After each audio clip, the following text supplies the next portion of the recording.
रहीम, आज हम यहाँ पे उगी आए हैं।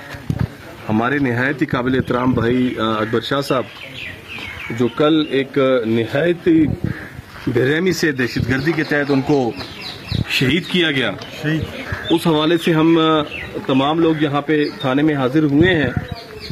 बेगुनाह शहीद किया गया उसको, और शहीद का खून जो है वो रागा नहीं जाता।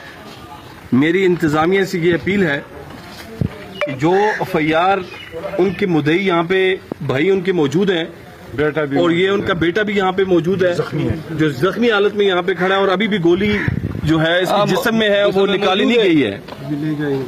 तो इस तरह का जुल्म तो मैंने अभी तक एफआईआर की तारीख नहीं मिलती। अभी तक सभा में इंतजामिया से ये दरख्वास्त है कि फौरन से पहले, जैसे उनका बेटा और उनका भाई जैसे चाह रहा है एफआईआर काटना चाह रहा है, उस तरह एफआईआर होनी चाहिए, और मुल्जिमों को फौरन से पहले यहाँ पे थाने के अंदर अदालत के अंदर लेके आना चाहिए।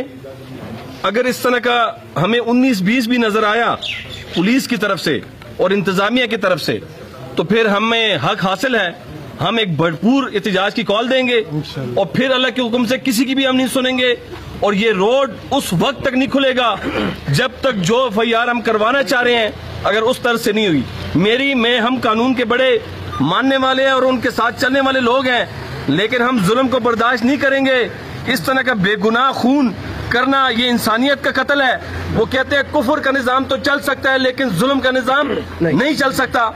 इसलिए तमाम लोग जहाँ पे हम हाजिर हैं, 24 घंटे के अंदर अंदर एफआईआर जो मुद्दई जिस तरह का चाह रहे हैं, जिनको नामजद ये करना चाह रहे हैं, इनको देखा हुआ है उन्होंने और उनके नामों का इनको पता है, उनको डायरेक्ट ये नामजद करना चाह रहे हैं, उनको नामजद करें।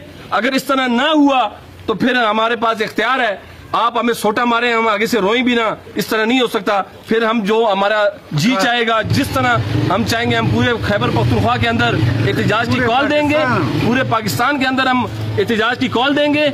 अभी भी मैं इंतजामिया को बावर करवाना चाह रहा हूँ कि होश के नाखन लें, हमें इंसाफ चाहिए।